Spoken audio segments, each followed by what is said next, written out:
여러 교회를 다니면서 부름받아 낯선 이 몸을 찬송을 부르는 교회도 잘 없고 특송을 하는 교회는 더더욱 잘 없습니다.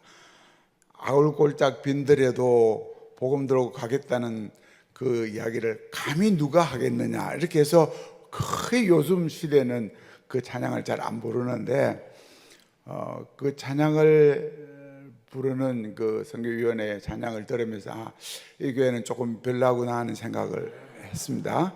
그래서 엉터리 찬양이든지 아니면 진짜 헌신이든지 그렇게 생각했는데 마치고 난 다음에 뭐 구호까지 외치면서 가자 그러는데 이거 엉터리는 아닌 것 같다는 생각이 드니까 너무너무 마음에 감동이 됐습니다. 그런데다가 목사님은 이러다가 이 중에 한 명 또 가겠다 뭐 이런 이야기까지 하시니까 무슨 일이 터질 것 같다는 생각이 들죠. 그래서 너무나 오늘날 한국 교회가 참 어려운 그런 상황인데 우리 부곡종합교회가 참 선교를 아주 중요하게 생각하는, 여러분 선교가 교회의 전부는 아니죠. 전부는 아닙니다. 또 선교가 교회의 하나의 프로그램도 아닙니다. 그렇게 되어서는 아니 되죠.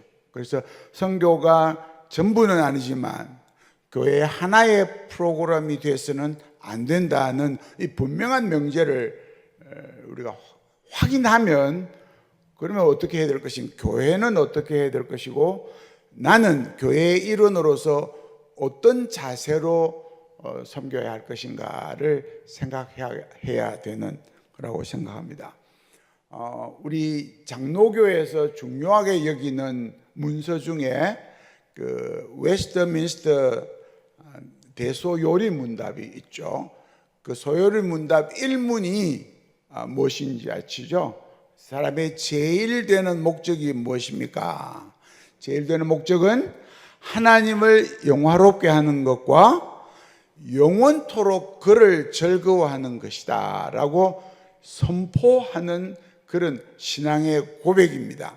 그래서 우리 장로교 신자들은 하나님을 기쁘시게 하는, 영화롭게 하는 것은 꼭 기쁘시게 하는 이것이 우리의 삶의 목표라고 고백하는 성도입니다.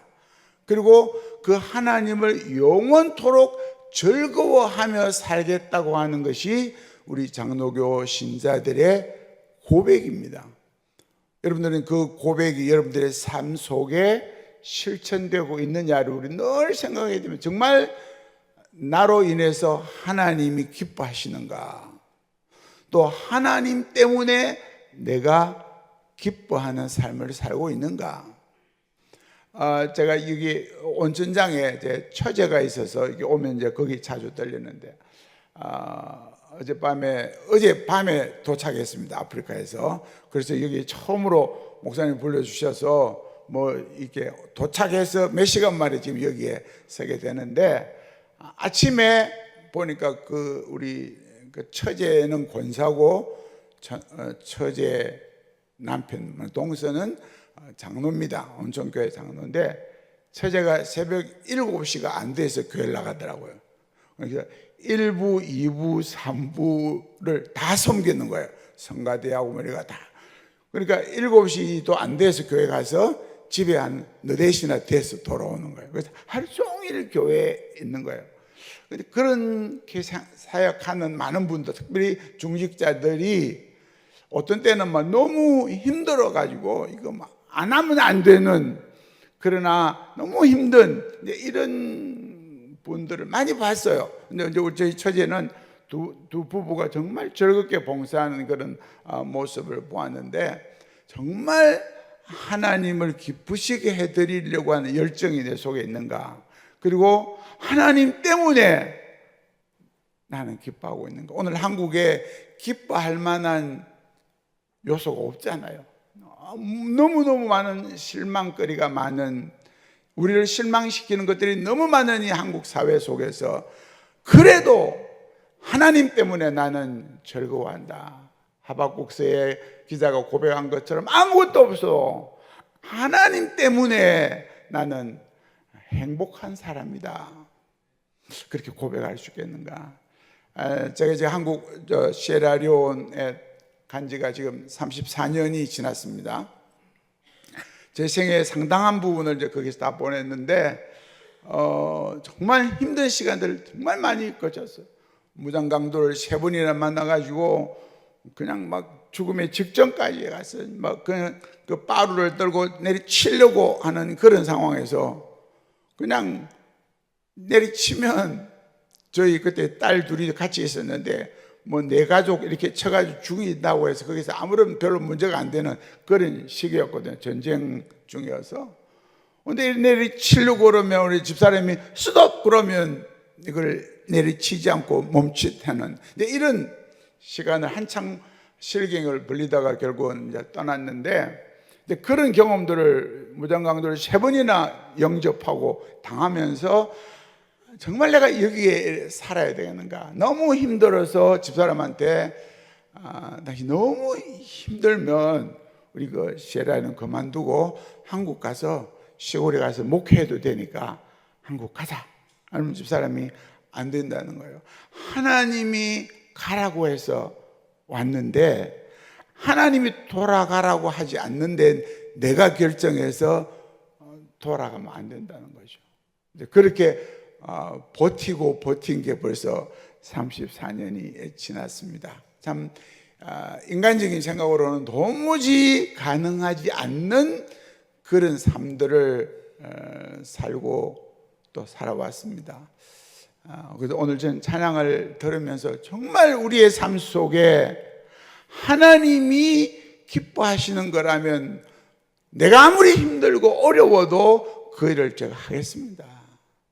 아무리 내 개인적으로 하기 싫고 힘들고 다 버리고 싶고 떠나고 싶어도 하나님이 기뻐하시는 거라면 나는 기꺼이 하겠습니다. 목숨까지도 내 걸겠습니다. 라고 하는 게 참 신자들의 자세가 아니겠는가, 이런 생각을 해보죠. 우리 크리스찬이 누구냐? 불신자가 크리스찬이 된다는 말은 삶의 목적과 방향과 방법과 이 모든 것들이 바뀌어버린 사람입니다. 이 세상 속에서 마귀를 따라가고 이 세상을 즐거워하고 이 세상에 도취되어서 사는 사람들 속에서 빠져나와서, 우리가 부름을 받았다고 그러죠. 빠져나와서 완전히 다른 목적과 방향과 삶의 원리를 가지고 사는 사람으로 변화되는 것이 신자가 되는 것이에요. 과연 여러분들에게 그런 변화가 있었느냐고 저는 물어보고 싶습니다. 그래서 불신자들이 저 사람은 우리와는 뭔가가 다르다, 의식이 다르고 삶의 원리가 다르고 방법이 다르다라고 우리를 평가하느냐는 거죠. 불신자들이 뭐 너나 나나 뭐가 다르냐? 너는 교회 다니는 거 하나 다르지 다른 거는 나와 똑같다. 그럼 그 사람은 크리스찬이 아닙니다. 엄격하게 따져서 크리스찬이 아니에요. 크리스찬은 그리스도 안에 있으면 새로운 피조물이 됐다고 했는데, 새로운 피조물이라는 것은 모든 것이 변화됐다는 말인데, 교회에 오는 것 말고는 변화되지 않았다면 그 사람은 크리스찬이 아직 아니다라고 볼 수 있는 것입니다. 지금 우리나라는 뭐 아프리카에서도 가끔씩 소식을 들어보면 정말 심각한 상황이 있습니다. 이번에 어저께 와서 택시를 타고 오면 택시 기사하고 이렇게 이야기를 하는 가운데 너무너무 지금 한국이 어렵다는 거예요. 너무 어려워서 뭐 살기가 어려운 그런 상황이라는 이야기를 들으면서 참 마음이 아팠습니다. 정치, 경제, 사회, 문화 다 하나님을 떠나가는, 완전히 떠나 있는 이런 환경 속에 우리가 살고 있습니다. 그래서 크리스찬으로 살기가 점점 더 어려워지는 것이 우리 한국 사회입니다. 우리가 서구, 미국과 이런 유럽을 늘 비판을 했는데 이제는 우리가 그 비판이 완전히 우리의 것이 돼버린 그런 사회 속에 우리가 살고 있다는 것입니다. 그렇기 때문에 여기 이 나라에서 크리스찬으로 산다는 것은 정말 어려운 것입니다. 분명한 의식이 돼 있지 않으면 크리스찬으로 살기가 정말 어려운. 그래서 요즘 유튜브를 열면 한국 교회가 몰락해 가고 있다, 이런 이야기를 많이 보고 있습니다. 이런 이 비디오를 많이 보고 있습니다. 한국 교회 이대로는 정말 이대로는 안 된다, 난 완전히 타락했다, 뭐 이런 이야기들이 너무 많이 들려오고 있는. 그래서 이 사회, 정치, 경제, 문화뿐 아니라 우리 기독교조차도 하나님을 점점 떠나가고 있는, 그래서 세속화라고 그러죠. 이런 물결 속에 처해 있는 것이 오늘 우리 한국의 현실이라는 거죠. 여기에서 믿음을 지키고 하나님을 기쁘시게 해드리려고 하는 삶을 산다는 것은 정말 어려운 것입니다. 지금 여러분, 이 이슬람권에 사는 크리스찬들은 정말 목숨을 내놓고 살고 있습니다. 오늘 아침에 우리 이재찬 선교사님 여러분들 말씀을 들었는데, 우리 있는 곳에서 뭐 그렇게 멀지 않습니다. 비행기로 한 서너 시간이면 가는 곳인데, 거기는 정말 이슬람이 북쪽에는 너무너무 강한 곳이죠. 뭐 한동안 뭐 너무너무 힘들어서 제가 옆에서 좀 멘토도 해드리고 또 바깥으로 나가서 쉬라고 조언도 하고 그렇게 한 적이 있는데, 거기서 크리스찬으로 산다는 것은 목숨을 내놓고 살아야 크리스찬으로 사는 것입니다. 내 거 다 챙기고 내 엔조이하고 뭐 이러고는 크리스찬으로 살 수가 없는 땅이 많습니다. 이 나라, 이 땅, 이 세계가 지금 한국이 그렇게 돼 가고 있습니다. 그렇게 돼 가고 있습니다. 조금만 더 가면요, 정말 크리스찬이 발붙이기가 어려운, 진짜 크리스찬은 발붙이기가 어려운 그런 시대가 곧 올 겁니다. 그리고 그 이미 우리 속에 깊이 들어와 있습니다. 여기에서 정말 하나님을 기쁘시게 하고 하나님 때문에 행복하게 산다는 것은 정말 어려운 시기에 지금 여러분들이 살고 있습니다. 여러분들 자식들은, 손주 시대는 이보다 훨씬 더 어렵습니다. 그래서 자녀들, 우리 손주들이 이 믿음의 훈련이 안 돼 있으면 다 주님을 떠나갑니다. 떠날 수밖에 없는 상황에 처해 있습니다. 그래서 우리 보국중앙교회 제가 말씀을 들어오자마자 전화해야 되는데 어떤 말씀을 드릴까? 그래서 제가 그냥 설교를 할까요? 그러니까 이제 선교주로 지킨다고 해서 제가 좀 이따 선교에 대한 이야기를 하겠습니다만, 정말 힘든 이 사회 속에서 하나님이 오늘 우리 한국 크리스찬들에게 원하시는 말씀이 무엇이겠는가, 무엇을 우리에게 하고 싶어 하시는가를 생각해보다가 이 말씀을 생각했어요. 이런 상황에서 일어나라고 하는 것입니다. 여러분들, 우리에게 하나님이 하시는 말씀은 일어나라, 먼저 우리에게 일어나라고 요청한, 잠자는 자리에서 일어나야 됩니다. 신앙생활이 나태하게 미지근하게 살아가는 그런 상황에서 일어나라고 하나님이 우리에게 요구하십니다. 세상 속에서 안주하고 있는, 세상과 적응하고 세상과 타협하고 있는 그런 삶의 형태 속에서 머물지 말고 일어나라고 하는 것입니다. 왜 일어나야 됩니까? 목적이 무엇입니까? 빛을 발하기 위해서 일어나야 됩니다. 지금 한국 교회가, 크리스찬들이 이 사회 속에서 일어나서 빛을 발하지 않으면 우리는 여기서 끝나는 것입니다. 우리 시에라리온에, 제가 갈 때 시에라리온의 기독교 인구가 10%, 이슬람이 한 30% 정도 됐습니다. 지금 30년이 지난 지금은 기독교 인구는 한 5% 정도 늘어났고, 자연 증가로 이슬람 인구는 80%가 넘었습니다. 그래서 이제 얼마 안 가면 시에라리온도 이슬람 국가가 될 것입니다. 그래서 제가 우리 현지인들에게 계속 도전을 합니다.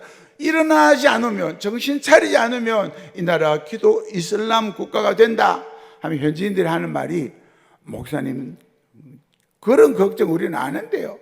하나님이 우리나라를 보호하시기 때문에 우리는 이슬람 국가가 될 염려가 없다는 거예요. 그러면서 그들의 삶은 너무나 그들의 생각과 말과는 다른 삶을 살고 있는 거예요. 제가 그런 이야기를 합니다. 여러분, 아프리카 북부를 보면 저 위에 모로코부터 해서 티니지, 이집트 이쪽에는 한때 500년 이때 그 전에는 그 나라가 전부 기독교 국가였습니다. 여러분 잘 아시는 성 어거스틴 이런 위대한 교부들이 그 북아프리카 교회에서 나온 사람들입니다. 정말 신앙의 황금기를 이루었던 그 나라들입니다. 그런데 지금 그 나라는 전부가 다 이슬람 국가입니다. 99.99%가 무슬림인 나라가 다 되어버렸습니다. 그런 이야기를 하면서 그런 나라들도 하나님이 하나님 앞에 서지 않으면 다 하나님이 버리신다. 이스라엘도 버리신 하나님이 너희들이 정신 차리지 않으면 이 시에라리온도 버린다. 아주 강하게 이야기를 하는데 현지인들은 그걸 심각하게 받아들이지 않고 있습니다. 지금 한국교회가 마찬가지입니다. 지금 한국교회 영적으로 소리를 듣는 사람들은 한결같이 하는 말이에요. 한국교회가 이대로 가면 멸망한다. 파멸난다고 다들 경고를 하고 있습니다. 이대로 가면 안 된다고 경고를 하고 있습니다. 그런데 많은 교회들은 아직도 그냥 예배가 축제가 되어 있는 그런 상황에서 그냥 흘러가는 교회가 너무나 많다는 거예요. 그래서 세상 속에서 비난의 대상이 되는 교회가 되어버리고 말았다는 거죠. 그래서 많은 젊은이들이 점점 더 교회를 떠나가고 있는 이런 시대가 되어버렸다는 거죠. 지금 하나님이 우리에게 향해서 도전하시는 것이 일어나서 이 사회 속에 빛을 발해야 됩니다. 뭔가 다른 것을 보여줘야 됩니다. 이 어두움의 사회 속에 빛을 비춰주지 않으면 우리 교회도 함께 몰락하고 마는 것입니다. 이미 사회는 이 마귀에게 다 잡혀 있는 그런 사회입니다. 이게 남은 것이 조금의 기독교 크리스찬들인데 지금 많은 교회들이 세속화의 급한 물결 속에 휩쓸려 떠내려가고 있습니다. 여기에서 돌이키지 않고 정신 차리고 일어나지 않으면 이 물살을 거스르지 못하고 그냥 휩쓸려 내려가서 함께 몰락할 수밖에 없는 것이 지금 많은 소위 말하는 예언하는 사람들의 말이 이대로 가면 끝난다고 예언을 하고 있습니다. 물론 개인적으로 정말 경건하게 기도하고 전도하고 사는 그런 분들도 많이 있습니다.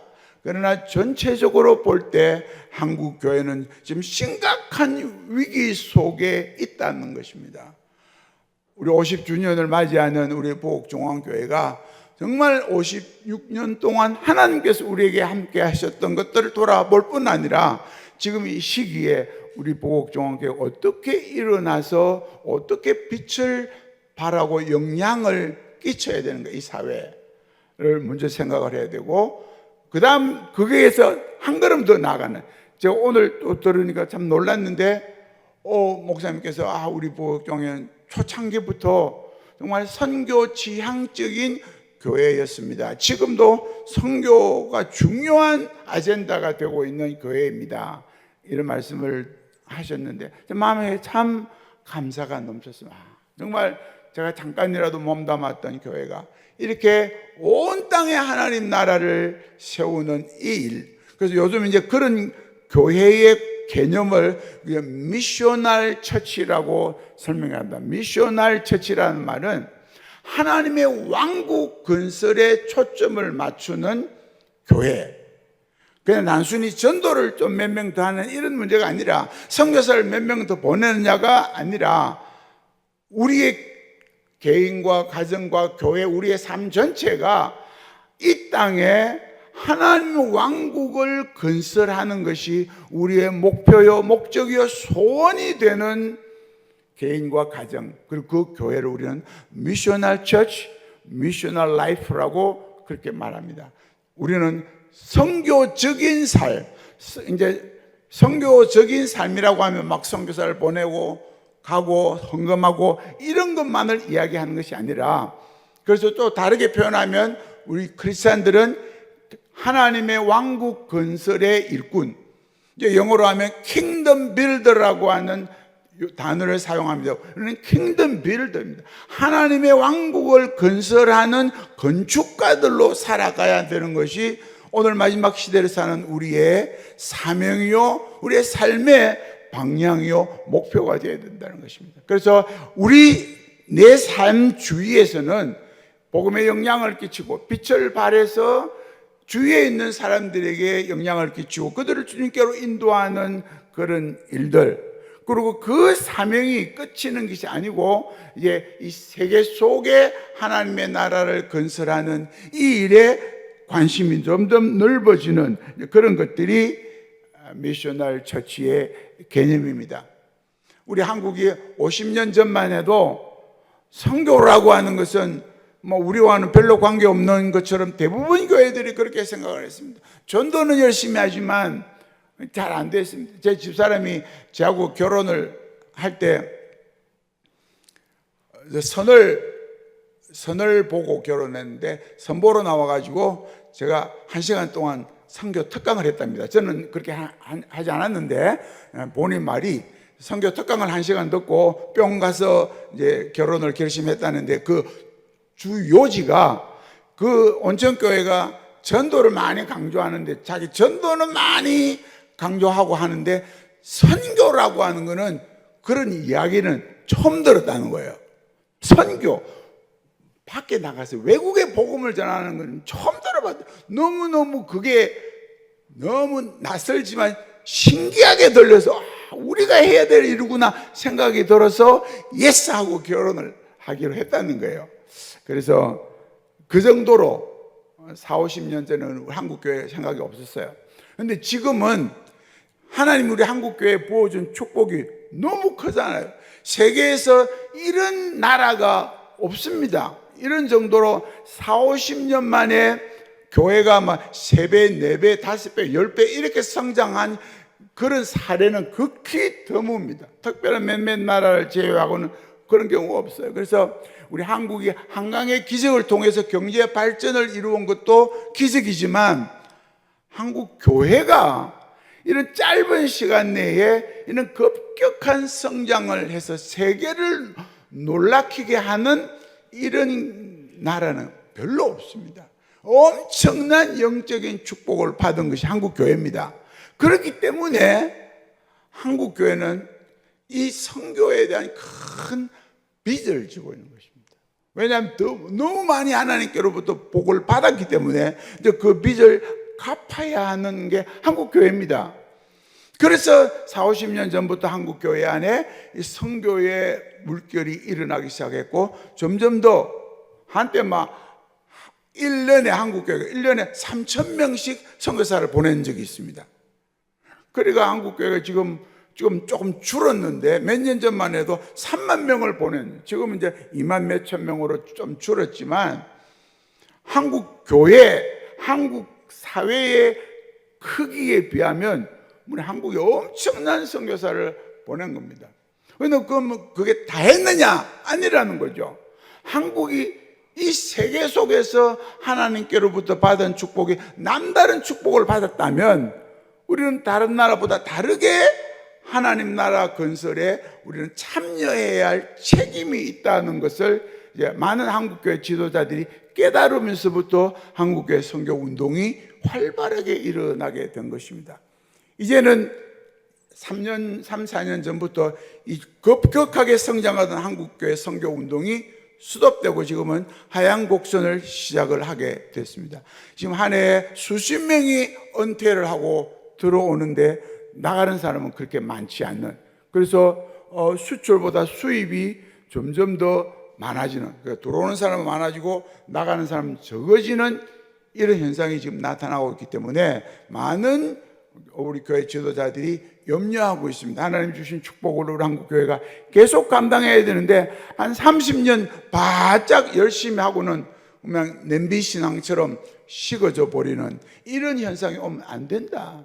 근데 교회가 급격하게 줄어들고 있기 때문에 이거 뭐 걷잡을 수 없습니다.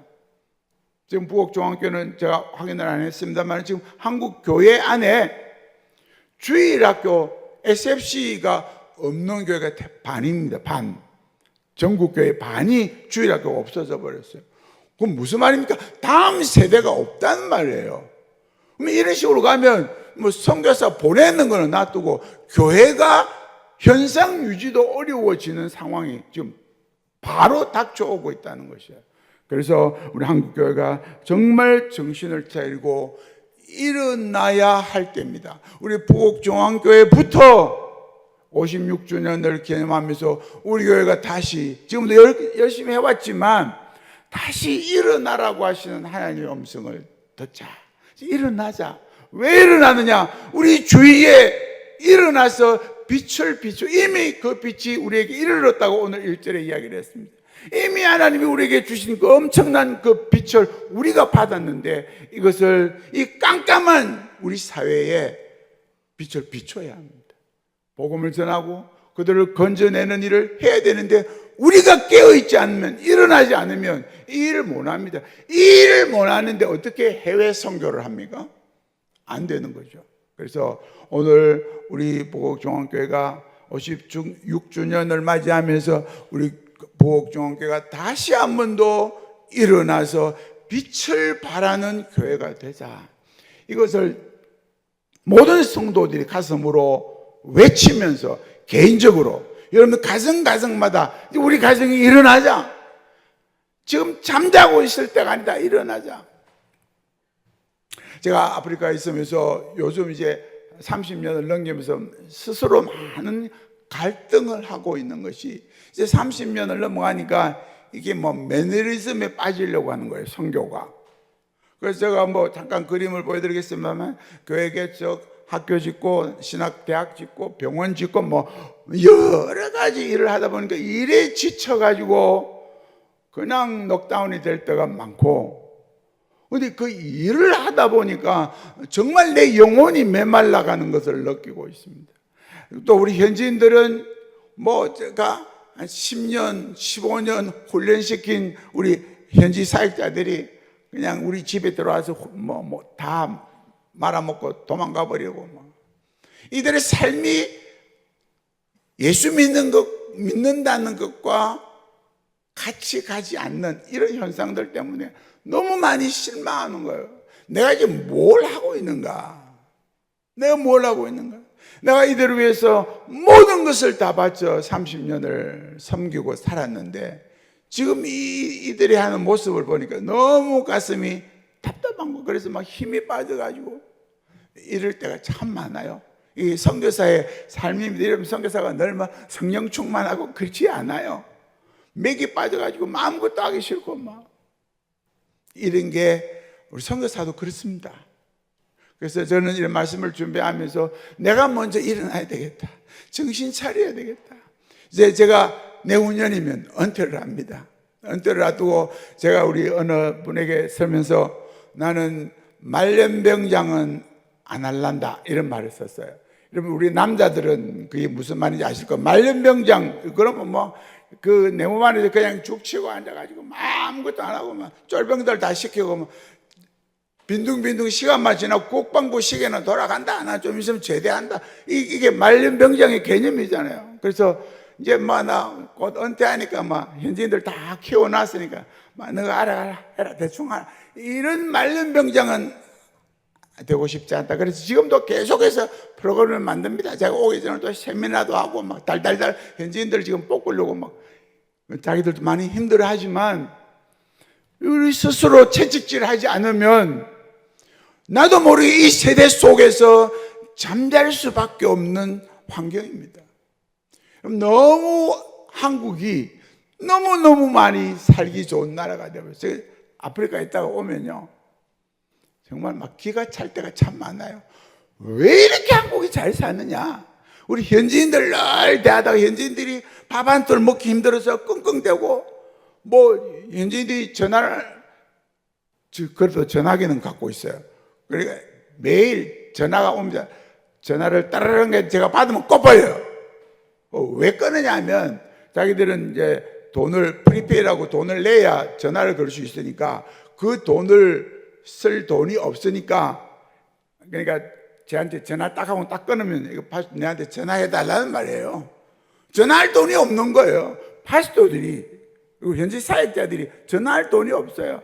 쩔쩔매고 살아가고 있는 그런 환경 속에 살다가 뭐 저희들도 뭐 거기서는 뭐 먹고 싶은 거 먹을 게 있나요? 뭐 밖에 나갈 수가 없어요. 시내 한번 나가려면 막 한두 시간 차를 타고 가야 되니까 시내도 잘 못 나가고 이래 살고 있는데 한국 오면 막 완전히 뭐 천국 같은 이런 여기에서는 정신 차리지 않으면 나도 모르게 이 물결 속에 휩싸서 나태해 줄 수밖에 없는 우리 여성분들 죄송한데 뭐 내가 이번에 데려오면서 한국 가면 이제 집에서 밥 안 해도 된다. 밥 안 해도 된다. 사 먹어도 된다. 여기는 한국은 막 그 쿠팡 뭐 전화하면 한두 시간 만에 밥 갖다 준다 하더라고요. 우리 그 시켜 먹고 가자. 뭐 지금 이제 그렇게 꼬셔놨는데 뭐 거기서는 밥 한 끼 해 먹는 게 쉽지 않아요. 뭐 전기도 없죠. 뭐 물도 잘 안 되죠. 뭐 반찬 살 데가 없어요. 돈도 없지만 돈이 있어도 시장 갈 데가 없어요. 그래서 늘 먹는 게 뭐 그렇게 먹고 있다가 한국 나오면 정신을 못 차리는 거죠.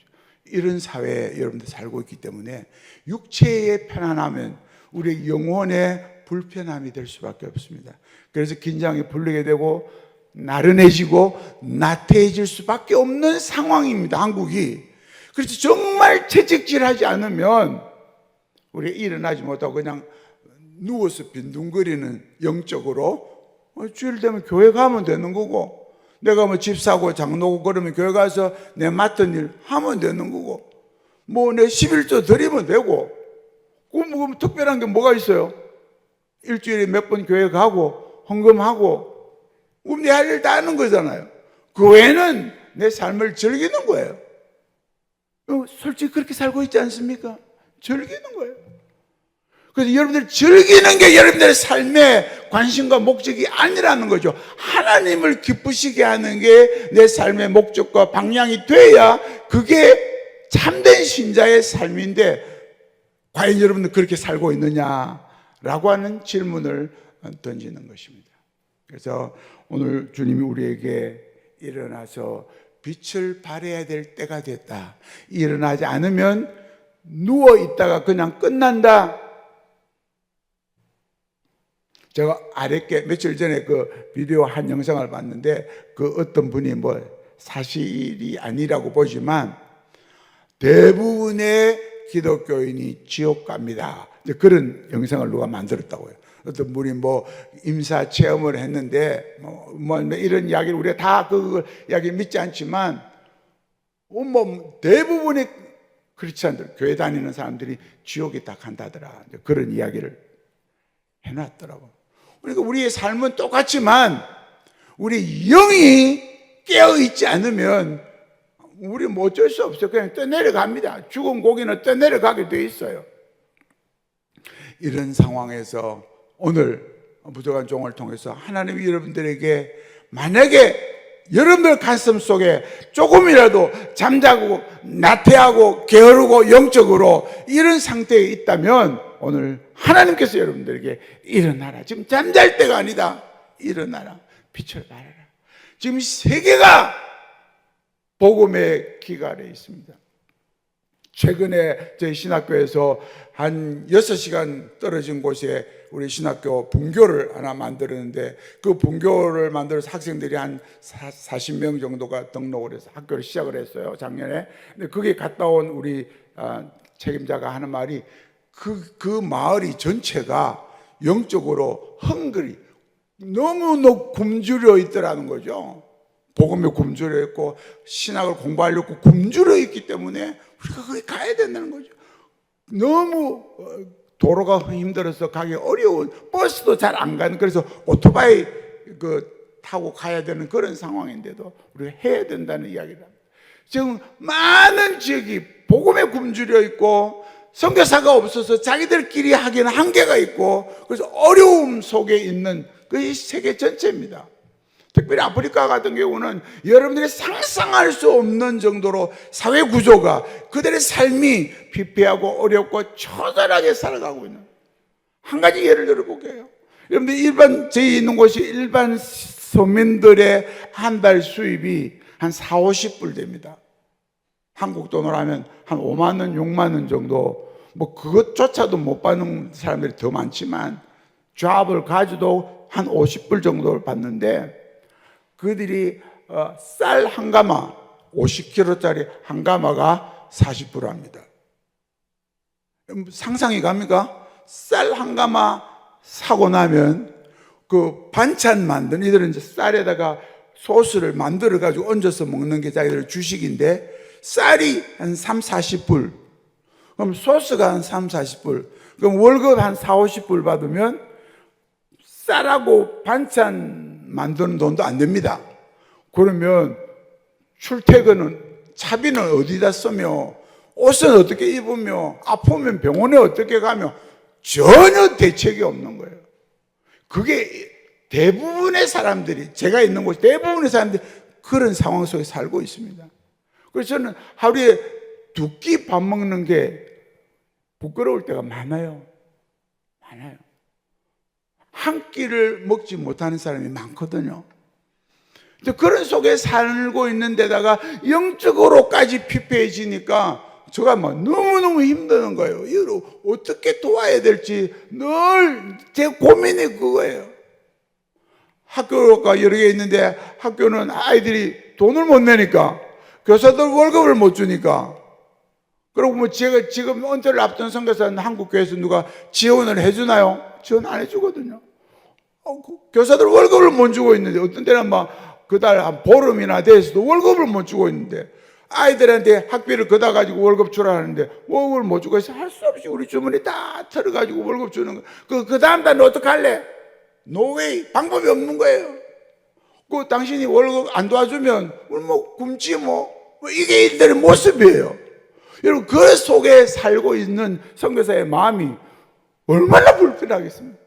그런데 다 영적으로까지 다 침체되어 있으니까 뭐 어떤 때 막 다 집어치우고 도망가고 싶을 때가 한두 번이 아닙니다. 여러분, 선교사는 그렇게 살고 있어요.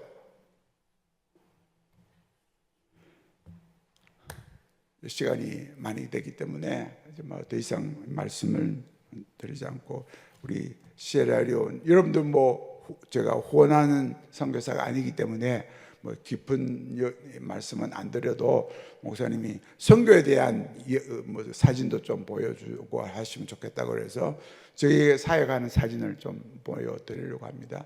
특별히 아프리카는 나중에 그림을 보면서 좀 설명하겠습니다만은 정말 선교사가 안 오는 곳입니다. 나중에 보시겠지만 이 아시아조는 나라가 40몇 개인데 한국 선교사가 아시아존에는 2만 8천 명, 2만 8천 명, 2만 명, 2만 3천 명 아시아존에 있습니다. 아프리카는 나라가 55개입니다. 아프리카 전체에 나간 한국 선교사가 1900명입니다. 이해가 됩니까?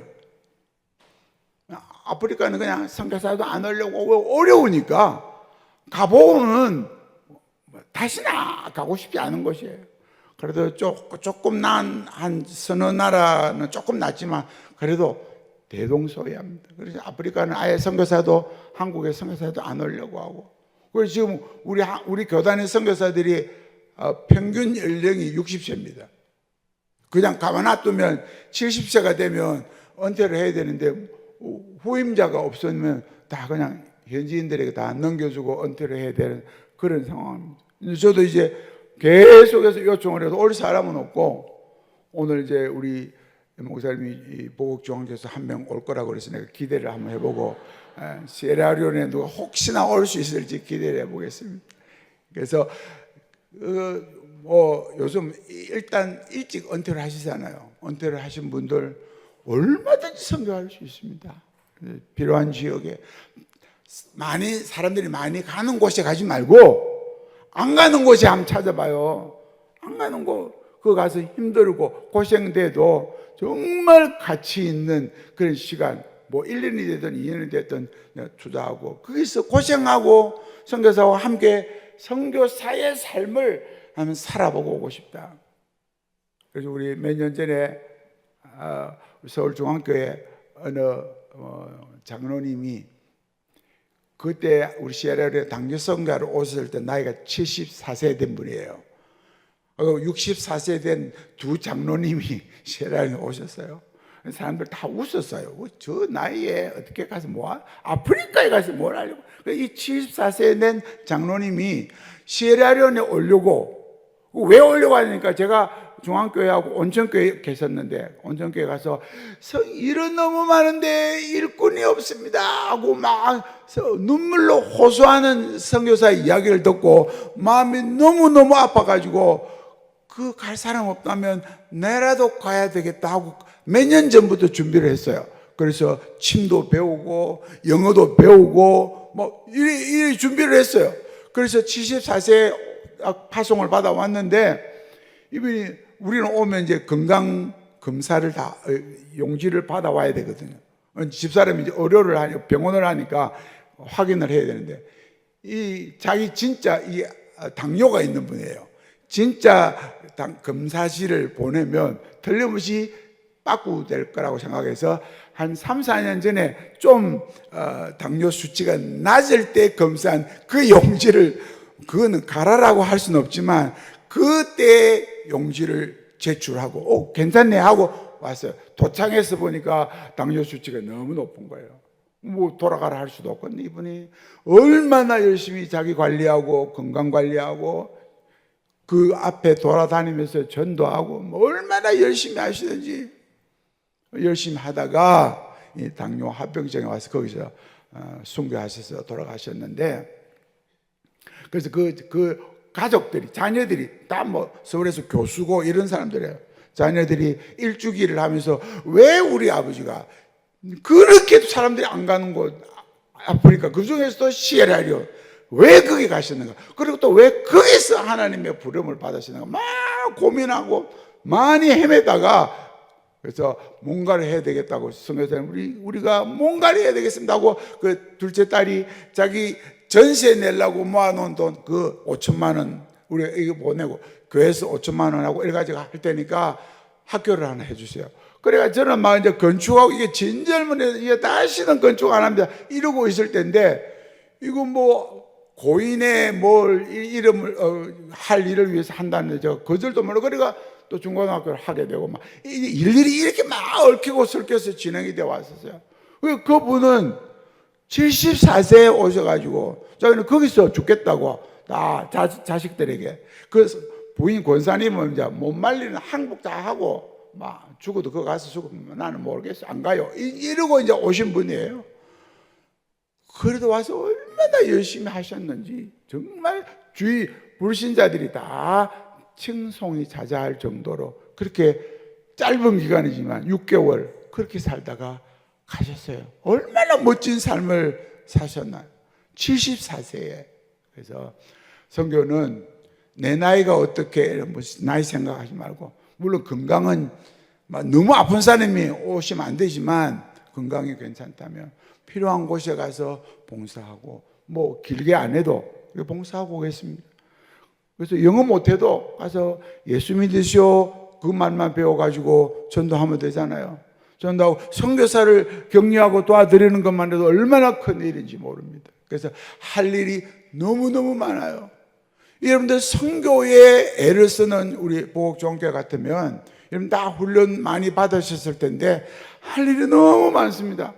그리고 선교사가 많은 곳에 가는 것보다 선교사가 없는 곳에 가서 정말 열심히 한번 살아보고 돌아오겠습니다. 그런 분들이 많아지기를 바랍니다. 자, 이제 잠깐 한 10분 정도 시에라리온에 대한 이야기를 좀, 아프리카의 이야기를 같이 좀 잠시 해보겠습니다. 하고 빨리 마치겠습니다. 자, 좀 틀어주세요.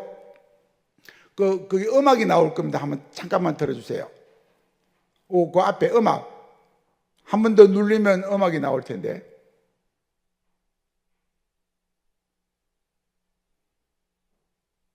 뭐 안 나오면 놔두고요. 저기 사실 우리 현지인들이 찬양하는 모습을 한 몇 초라도 좀 이렇게 너무 찬양을 열심히 잘합니다. 그래서 그걸 좀 보여드리려고 했는데 이게 뭐가 안 맞는 모양이에요. 그래서 놔두고 넘어갑시다. 시간이 없으니까. 아프리카 대륙 정말 큽니다. 그 다음 보시면 이게 아프리카 대륙인데요. 아프리카 대륙이 얼마나 크냐면 우리 일반 지도는 아프리카 대륙이 조그만하게 나오는데 실제로는 아프리카 대륙 안에 중국, 인도, 미국, 유럽 다 집어넣어도 남습니다. 그 정도로 아프리카 대륙이 엄청나게 큰 대륙입니다. 나라가 55개입니다. 그 다음 넘어가십시오. 그래서 잠깐 제가 읽어드릴게요. 아프리카가 한국교회에서 멀고 가보기 힘들고 재정도 많이 들고 등등의 이유로 한국교회가 아프리카는 별로 관심을 갖지 않고 있습니다. 아시아 지역 48개국이 있는 아시아 지역의 사역은 한국 선교사가 2만이 아니고 13,000명인데 비해 아프리카 지역 55개국에 사역하는 한국 선교사는 1,900명에 불과합니다. 상대가 비교가 안 되죠. 그래서 아프리카는 큰 나라 너댓 개를 제외하면 대부분 나라에는 극소수의 한국 선교사가 외롭게 사역하고 있습니다. 아프리카 지역은 평균 나이가 너무너무 젊어요. 그래서 20세 미만의 아이들이 전 국민의 50%가 넘습니다. 우리 한국은 평균 따지면 지금 한 50대 가까이 되는데 거기는 그 평균 젊은 나이가 20대입니다. 그러니까 얼마나 젊어요. 대륙 자체가 젊어서 소망이 있는 대륙입니다. 잘만 훈련시키면 훨씬 더 성장 가능한 나라이기 때문에 아프리카에 대한 관심, 그것이 너무나 필요한 상황입니다. 그 다음 넘어가겠습니다. 사역에 대한 보고를 잠깐만 드리겠습니다. 예, 시에라리온 위치가 저기 있고 오른쪽에 조금 넘어가면 그게 나이지리아 이재찬 선교사가 있는 곳이 거기에 있죠. 넘어가겠습니다. 우리 시에라리온 뭐 보시면 정말 그게 GNP가 550불 정도. 세계에서 가장 가난한 나라 10개 나라를 뽑으면 그 중에 8개 나라는 아프리카에 있습니다. 그 정도로 아프리카가 정말 열악한 곳인데 시에라리온은 그 가운데서도 세계 전체 최빈민국 5개를 보면 우리 시에라리온에 그게 한 나라가 들어가 있는 그 정도로 열악한 그런 상황입니다. 내전, 에볼라, 코로나 등 이런 홍역들을 치르면서 나라가 정말 어려워졌습니다. 이슬람이 80%, 기독교가 10%인데 그래서 기독교가 들어온 지 240년, 우리 한국이 140년인데 240년 되었지만 교회들의 영적인 힘이 없고 잠자는 상태인데 비해서 이슬람은 급속도로 성장하고 있어. 이대로 가면 멀지 않아 이 나라가 이슬람화될 위험성이 굉장히 많은. 그래서 이슬람화, 시에라리온을 이슬람화 시키고 서부 아프리카를 잡아먹겠다고 하는 것이 이슬람권의 전략입니다. 그래서 지금 시에라리온을 집중적으로 공격하고 있기 때문에 시에라리온은 영적으로 굉장히 위기 상황에 있는 나라라고 볼 수 있습니다. 그 다음 넘어가겠습니다. 우리 저희 학교 한 사역의 종료입니다. 처음 교회 개척 사역입니다. 뚝뚝 두드려 주세요. 그냥 쭉 넘어가겠습니다. 여러 가지 교회들이 그동안 저희들이 지금 있는 곳에 사역한 지가 한 25년 되고 그전에는 수도에 있었는데 들어온 지 25년 동안 지금 10개 교회가 개척이 되고요. 이제는 현지인들이 자기들이 교회를 개척합니다. 지난 한 해 동안 교회가 3개 현지인 사역자들이 나가서 3개를 개척을 했습니다. 정말 놀라운 성장인데 일꾼이 부족해서 그렇지 일꾼만 있으면 교회가 얼마든지 개척이 가능한 그런 상황입니다. 그래서 저는 이제 개척이 되면 한국에 있는 교회와 하나씩 자매 결연을 맺어줍니다. 그래서 어느 교회는 이 새로운 개척 교회를 맡아서 처음부터 지원하고 기도하고 협력하고 그래서 함께 성장하는 그런 방향으로 가고 있는데 아직 작년에 3개 개척된 교회는 아직 제가 한국 자매 교회를 만들지는 못하고 있습니다. 이제 넘어가겠습니다. 그 다음에 두 번째가 이제 신학교, 우리 Reformed Theological College라고 개혁 신학 대학입니다. 신학부와 교육학부. 그래서 학생들이 한 50여 명. 그래서 아까 말씀드린 작년에 이제 지방에 분교를 만들었고, 그러니 그게 좀 효과가 있으니까 다른 지역에서도 계속 요청을 해서 이제 우리도 찾아가는, 그들이 이쪽으로 오기 힘드니까 찾아가는 신학 훈련, 현지 사역자 훈련을 지금 목표로 하고 있습니다. 넘어가겠습니다. 예, 우리 신학교 예쁘게 지은 모습이고요. 그 다음에 우리 기숙사의 모습이고, 도서관이고, 우리 신학생들 모습들입니다. 그래서 아주 작지만 아담하게 우리 정부의 대학으로 등록이 되어 있는 학교고요. 그래서 이제 조금씩 자라가고 있습니다. 이제 현지인들 모여서 세미나도 하고 이슬람 세미나도 하고 그러고 있습니다. 우리 학생들 교육 훈련하는 모습이고요. 그다음 넘어가겠습니다.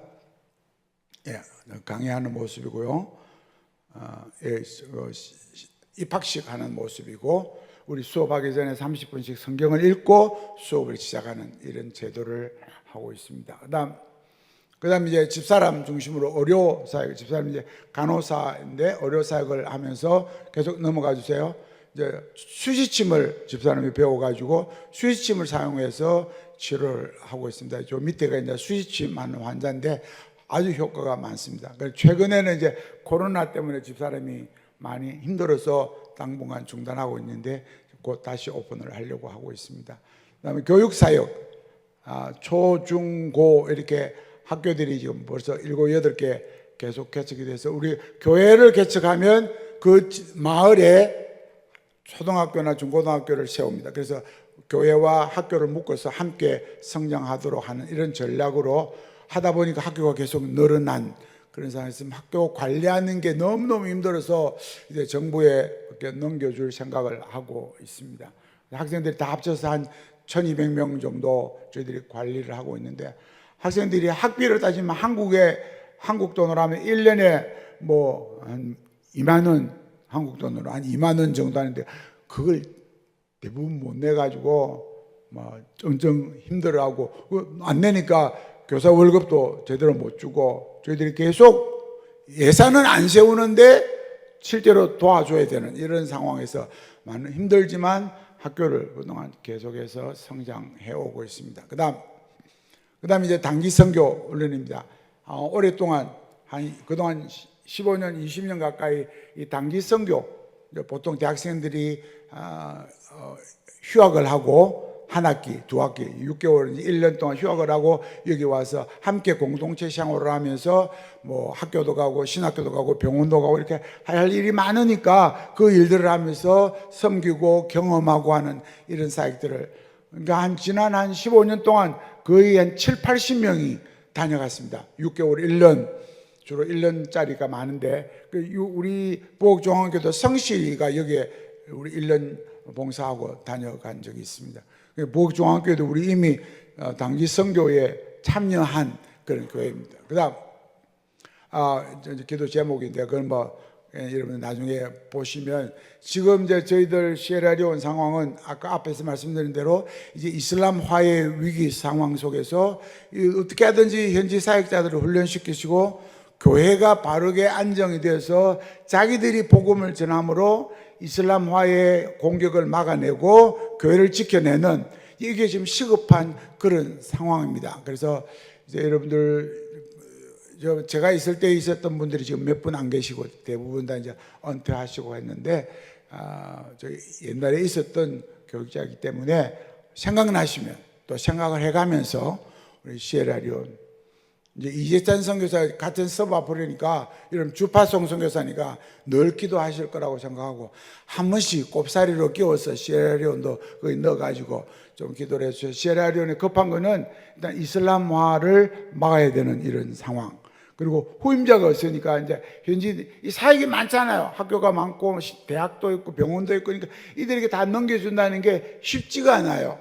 왜냐하면 자기들은 돈이 없으니까 참 어려운 상태에서 어떻게 하든지 간에 현지인들에게 다 넘겨주려고 지금 준비를 하고 훈련을 시키고 있는데, 이 일들이 잘 진행될 수 있도록 기도해 주시고, 이제 제가 후내년에 은퇴를 하는데 그때까지 끝까지 잘 감당을 해서 이들에게 이양을 해주고 돌아올 수 있도록 위해서 기도하고, 저희들은 은퇴를 해도 이 시에라리온은 이제 우리가 주님 앞에 갈 때까지, 건강이 허락하는 데까지 이제 아프리카를 가야 됩니다. 1년에 한 2차례라도 가서 강해주고 그들 도와주고 격려해주고 해야 될 그런 사역을 해야 될 계획이기 때문에 저희들을 위해서도 기도해 주셔서 저희들의 사역에 일부 동참을 해 주시면 너무나 감사하겠습니다.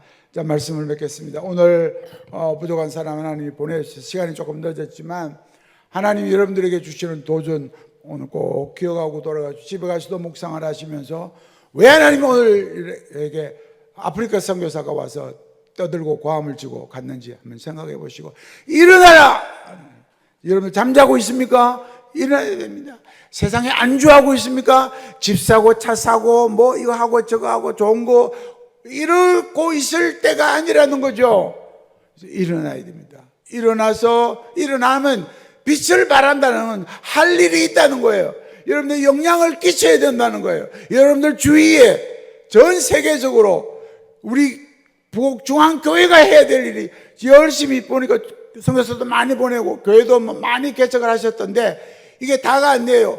할 수 있는 만큼 더 많이 하기를 하나님이 원하고 계십니다. 그러면 더 하는 자에게, 더 충성하는 자에게 하나님 더 많은 기회를 주시고 더 많은 복을 주시게 될 겁니다. 그래서 부곡중앙교회가 정말 선교하는 한국에서도 우리 교단에서도 모범적인 미셔널 처치로서의 사명을 감당하고 이곳에 자라나는 우리 다음 세대 아이들에게 이 꿈을 그대로 여러분들이 가지고 있어야 그게 전수가 됩니다. 그래서 다음 세대에서 빨리 선교사도 훈련도 시키고 단기 선교도 보내고 교회가 적극적으로 여러분 사업해가지고 그 돈 자식들에게 물려줄 생각하지 말고 우리 이번 해에 우리 아프리카로 단기 선교 갈 사람 있으면 내가 차비 다 대줄게 가라 뭐 이런 정도로 여러분들이 과감하게 투자를 해서 아이들을 많이 내보내십시오. 가서 보고 도전받고 우리 시에라리온을 거쳐간 80여 명 중에 많은 아이들이 선교사로 재혼신해서 지금 선교사로 많이 나가 있습니다. 그리고 결혼해서 정말 사역자가 되어 있기도 하고 선교사적인 삶을 사는 아이들이 다 그렇게 되고 있습니다. 그래서 보고 경험하고 오면 달라져요. 그래서 많은 학생 아이들을 보내서 경험하게 하고 헌신하게 해서 이 다음 세대가 여러분들보다 줄어들지 않고 더 많이 하나님을 기쁘시게 하고 하나님 나라에 기여하는 우리 부곡중앙교회 여러분들의 가정, 여러분들의 개인이 되기를 주님의 이름으로 축복합니다.